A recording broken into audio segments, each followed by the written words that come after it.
Unaangalia Baba Sam the King Tanzania TV channel. Kwa maoni na ushauri tumia namba zifuatazo 0752732515.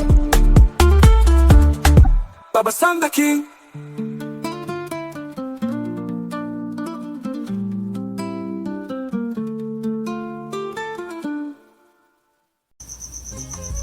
Uhali gani mpenzi msikilizaji wa simulizi za sauti? Karibu tena katika simulizi zetu za sauti ambazo umezoea kuzipata hapa. Na hii simulizi si nyingine, inaitwa Sina Makosa sehemu ya 19. Sina Makosa ni simulizi ambayo inawaangazia vijana wawili, mmoja wa kuitwa Kituro pamoja na rafiki yake Zegadi, ambao walisoma shule ya msingi moja na hatimaye wakaunga urafiki, na hatimaye huo urafiki ukaja ukazaa udugu.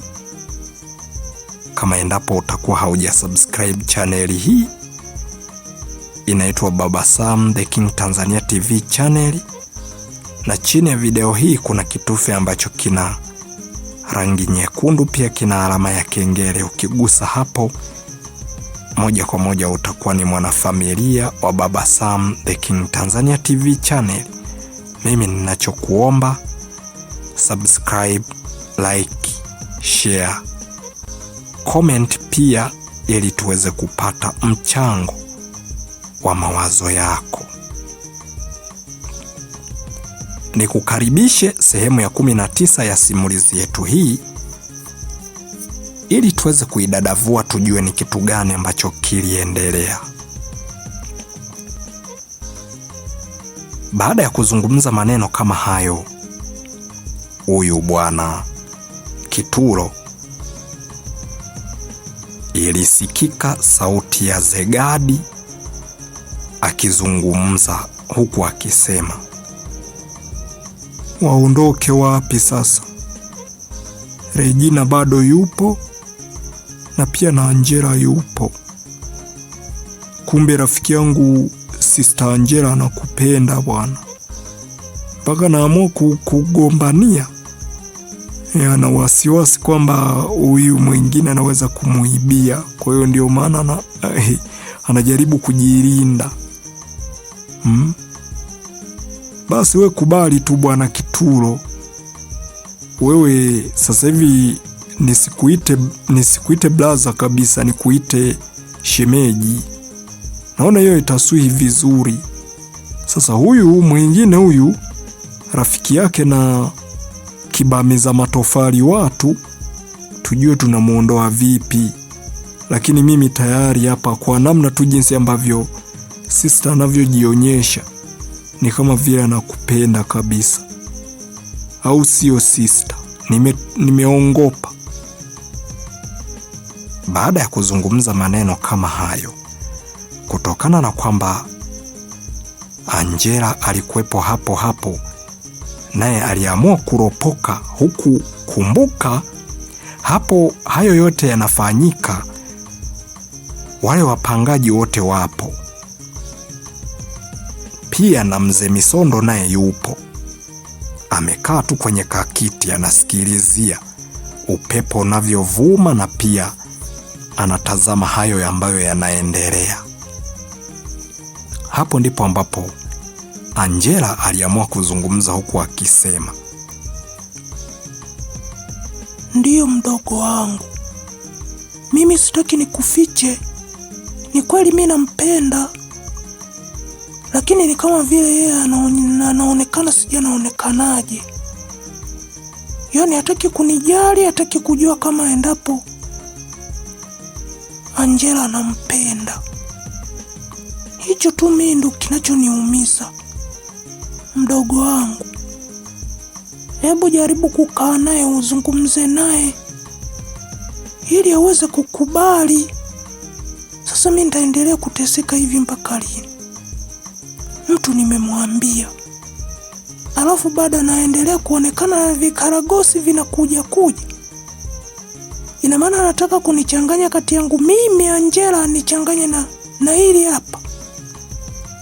Mimi siwezi kukubali. Chochote kile mimi naweza nikafanya. Sina ukubali wa namna hiyo. Wala mimi sio mjinga wa kukubali tu kila kitu.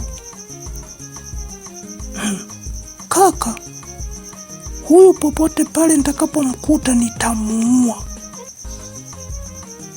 Baada ya kuzungumza maneno kama hayo Angela, watu wote waliokuwepo hapo walishangaa na tena wakazungumza kwa sauti kubwa, huku wakishangaa wakasema alafu wote kwa pamoja, kutokana na kumshangaa yale mambo ambayo Angela anajaribu kuendelea kuyazungumza. Hapo ndipo ambapo Zegadi alizungumza huku akisema Washe, toka tu humo ndani, usiogope. Hebu niambie ukweli ukiwa huko ndani, ingawa mimi nimekuambia utoke. Sema tu ukweli wa Mungu na usinifiche. Na kama utanificha basi Mungu mwenyewe atajua atakuadhibu vipi. Hivi siku ile unataka kuniambia kweli yule mtu uliyosema kwamba yeye umemkamia, ameacha amepika vizuri mboga, ameacha amefua mashuka, alikuwa ni Regina kweli? Baada ya kuuliza swali hilo tu, kabla hata Kituro mwenyewe hajazungumza chochote, Angela alidakia akazungumza huku akisema, mdogo wangu, halikuwa hilo, halikuwa ni mimi, na kwa kweli alinipa, niliridhika siku ile. Ndio maana hata sasa hivi natamani afungue mlango mimi niende, yeye akanipe tena. Baada ya kuzungumza maneno kama hayo, kumbuka mpenzi msikilizaji na mtazamaji wangu, Angela anayazungumza maneno hayo yote ni kwenye umati wa watu. Kuna wapangaji hapo kwa Mzee Misondo, wapo wengi, lakini anaropoka vitu kama hivyo. Kutokana na nini? Moyo unamfanya aanze kuzungumza vitu ambavyo kimsingi kwa hali ya kawaida, kama ni mtu ambaye anajielewa, hawezi kuzungumza. Lakini pia naweza nikasema alikuwa anazungumza hivyo kwa sababu kingine kilichomsababisha aweze kuyaweka hadharani ni huyo Regina ambaye alikuwa anajaribu kumfuatilia kijana huyu wa kuitwa Kituro.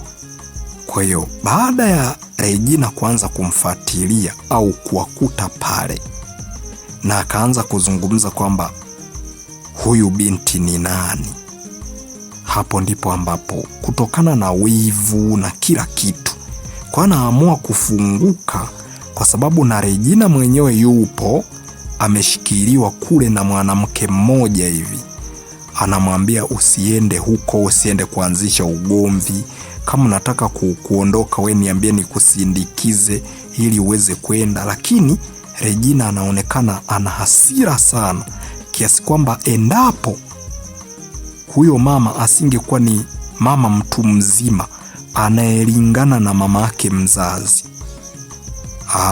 angevunja tu sheria, yaani angekuwa mtovu wa nidhamu. Ni lazima tu angekuja kumvaa Angela. Lakini kutokana na kwamba yule mama ni mtu mzima, akaheshimu, kwa sababu pia kumbuka ni kwenye umati wa watu. Kwa hiyo hataki kufanya lolote lile baya ambalo litakalomfanya yeye kuaminika vibaya katika wale watu ambao wanahitajika kuwa wake za watu, kwa sababu anajua tu kutokana na watu wote wako hapo umati wa watu wapangaji. Kwa hiyo chochote kile atakachokifanya kibaya, maana yake huenda wanaweza wakaanza kusema Kituro amefanya vizuri kabisa, na ikiwezekana wanaweza hata wakumwambia Kituro aweze kumchagua Angela, kwa sababu yeye hajamfuata huyo dada, yani hajamfuata Regina. Alafu Regina amepelekwa na huyu mwanamke. Sasa iweje awe mtovu wa nidhamu alafu arudi kwa Angela, hali ya kwamba huyu mama amemwambia nisikuone unaenda huko kwenda kuleta ugomvi? Si unaona kama atakuwa amekiuka na amekuwa mtovu wa nidhamu? Kwa hiyo ndio maana aliamua kutulia, kwa sababu kuna hasira inawaka, lakini pia na wivu unawaka. Sasa anavyosikia mambo kama hayo, hasira inamjaa, lakini hawezi kufanya chochote. Kwa hiyo baada ya kuzungumza mambo yote kama hayo, Kituro, unajua tena Kituro ni jasiri, aliamua moja kwa moja kutoka nje, kwa sababu tayari Angela ameshamwaga mchele kwenye kuku wengi. Hapo hakuna namna, wala hakuna namna ya kuweza kuficha. Ndipo ambapo alikuja moja kwa moja kamsogelea Bwana Zegadi na kuanza kuzungumza, huku akisema, rafiki yangu, ni kweli kabisa, wala hakuwa Regina, alikuwa ni Angela. Niseme tu ule ukweli, alikuwa ni Angela, na siku hiyo ndo ambapo tulipoanzisha mahusiano. Kwa hiyo usije ukawaza kwamba kwa nini labda sister anazungumza hiki halafu na wewe unakuja unakwepa unasema hiki. Mimi siwezi kukwepa rafiki yangu, lazima tu niseme ukweli, kwa sababu ye mwenyewe ameamua kufunua mapema ukweli. Mimi nilikuwa nataka tuendeende, halafu baadaye ningekuja kukuambia baadaye sana rafiki yangu, kwa sababu nilikuwa nawaza kama endapo kija kugundua kama mimi dada yako ananipenda, hali ya kwamba sisi ni marafiki na sometime tunaitana blaza. Sasa kidogo ingekuwa ndivyo sivyo. Sasa kwa hali tu ya kawaida ni vizuri, kwa sababu mambo yamejipa. Baada ya kuzungumza maneno kama hayo, Bwana Kituro, Zegadi naye alizungumza taratibu hapo hapo walipokuwa wamekaa. Akaanza kuzungumza huku akisema, sasa rafiki yangu, sikiliza. Wewe hapo umempata dada yangu, my sister kabisa, yani pacha mwenzangu. Umempata huyu Angela, si ndio? Na mimi bwana, kuna mdada mmoja nilikuwa nimeenda kule, si nilikuwa nimeenda kudai hela zangu kwa wateja wangu. Kuna dada mmoja anaitwa Edina, nimekutana naye, ni mzuri, mrembo kweli kweli. Sasa na yeye ameonekana kunilizia. Kwa hiyo sasa nikwambie rafiki yangu, tumepata wachumba. Kwa hiyo uendelea na my sister ili uweze kuwa ndugu yangu kabisa, tena wa damu. Lakini pia mimi niendelee na Edina. Lakini Edina pia ni rafiki yake na Angela, ameniambia mwenyewe. Ebu ngoja kwanza nijaribu kumuuliza Angela, je, kweli Edina namfahamu au hamfahamu? Baada ya kuzungumza maneno kama hayo, moja kwa moja aliamua kumuita Angela na akaanza kumuuliza huku akisema, Sister Anje, eti unamfahamu Edina? Baada ya kuzungumza maneno kama hayo, Angela alizungumza huku akisema,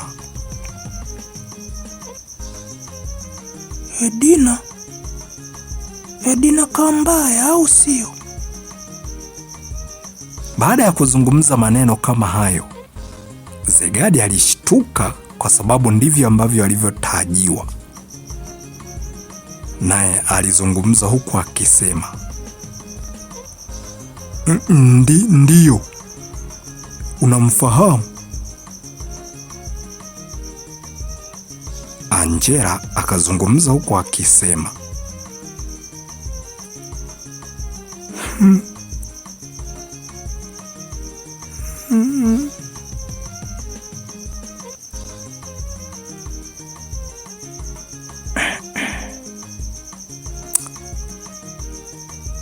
haya bwana, nilikuwa na mawazo, nilikuwa kidogo nikiendelea kumwaza Kituro wangu. Sasa sikiliza, huyo Edina Kambaya unayomsema ni rafiki yangu sana na ninamfahamu, tena ninamfahamu fika, ni rafiki yangu mzuri kabisa. Kwa hiyo kama endapo nao unataka kuniheshimisha, mchukue huyo kwa sababu yeye tunaendana. Baada ya kuzungumza maneno kama hayo, Kituro alibaki kwenye mshangao tu. Hapo ndipo ambapo alianza kumwambia Zegadi huku akisema, Washe, sikiliza nikwambie. Hivi unajua hiki kitu ni kitu ambacho ni cha ajabu sana. Kumbuka wewe wakati umempata Recho alikuwa ni rafiki yake na Regina. Sijui unaweza ukaona hiki kitu. Alafu Recho ni rafiki yake na Regina. Alafu mimi ni rafiki yako. Sasa hivi ona mambo yalivyo. Mimi pacha wako, yani pacha mwenzio, kurwa wako, yani Angela ni dada yako, yani manake ni dada wa rafiki yangu. Alafu huyo dada wa rafiki yangu na yeye ana rafiki yake. Alafu rafiki yake tena amekutana na rafiki yangu. Umeona hiyo kitu namna jinsi ambavyo kinaenda kujitengeneza? Aha. Hapa mwanangu, tumeshinda hapa. Tuone haya matoto ya matajiri haya. Angela, naomba uingie ndani kule. Hebu katutengenezee kwanza msosi mzuri. We tazama tu pale kwenye meza ile ambayo inakaaga vitu vya kupika. Achana na ile meza nyingine. Tutengenezee msosi wa kushiba kabisa. Sasa hivi sina uoga tena. Ndo tushakuwa mashemeji tena. Kwa hiyo Zegadi ameshajua hapo hakuna kibaya. Baada ya kuzungumza maneno kama hayo, kila mmoja ambaye aliyekuwa mpangaji pale, moja kwa moja waliendelea na activity zao, wakaanza kufanya shughuli zao mbalimbali. Wakaachana kabisa na haya mambo ya hawa wapangaji wenzao, kwa sababu wameona mambo yameanza kwenda sawa. Ingawa Regina pale alipokaa, moyo unamsokota, yani anawaza amfanye kitu gani Angela mpaka wabaki wanashangaa, kwa sababu hawezi kukubali penzi lake kanyang'anywa tu. Yani tonge kabisa liko mkononi, mtu ameshachovya, anataka kwenda kuweka mdomoni, alafu anakuja na nyang'anywa. Sasa kwa kweli hiyo aliiwaza sana, na aliwaza akaanza kufikiria kwamba hawezi kuachilia hicho kitu kitokee. Na mpenzi msikilizaji wa Simulizi za Sauti, sehemu ya 19 ya simulizi yetu Sina Makosa imeishia hapa. Tumemwona kijana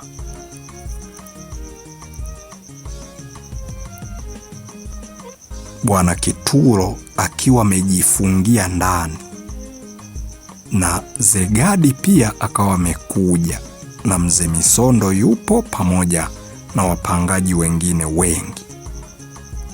Lakini baada ya kumhoji Zegadi kama endapo Angela pamoja na Regina watakuwa wameondoka, lakini alimwambia ukweli rafiki yake kwamba hakuna aliyeondoka. Kwa hiyo bado wapo wote. Alikuwa na waza asimwambie kabisa rafiki yake kama endapo ana uwezo wa kuanza kuwa na mahusiano na Angela, lakini Angela ndo kaanza kumwambia mdogo wake Zegadi kwamba amfanyie mpango mpaka huo mpango ukamilike wa yeye kuwepo katika mahusiano na Kituro.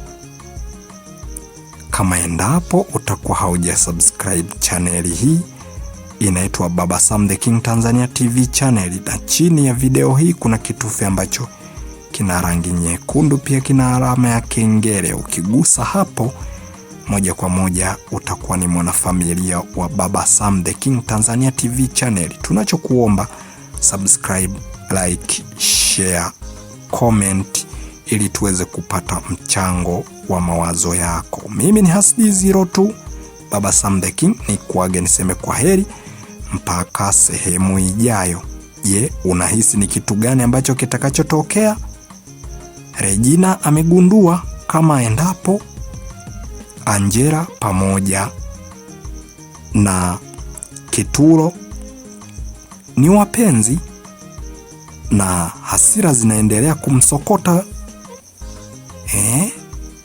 na pia wivu unaendelea kumsumbua, ni kitu gani atakachokifanya? Ambatana nami, usiache kabisa kuifuatilia mpaka mwisho ujue kwa nini ikaitwa Sina Makosa na ni kwa nini Regina amefahamu haya yote, na ni kitu gani ambacho atakachoenda kukifanya, pengine kinachoweza kikabatilisha au kikasababisha mambo mengine ili tu yeye moyo wake ulizike. Ni kitu gani? Kumbuka huyu ni mtoto wa kitajiri bwana, sehemu alipo bwana wanazo. Sasa ni nini ambacho atakachokifanya? Ambatana nami kuanzia mwanzo wa simulizi ilipoanza episodi ya kwanza, fuatilia mpaka huko tulikofika. Kama endapo wewe ni mgeni wa chaneli hii, basi fuatilia kuanzia mwanzo mpaka hapa ilipofika. Nadhani utapata majibu sahihi. Niseme kwa heri mpaka sehemu ijayo.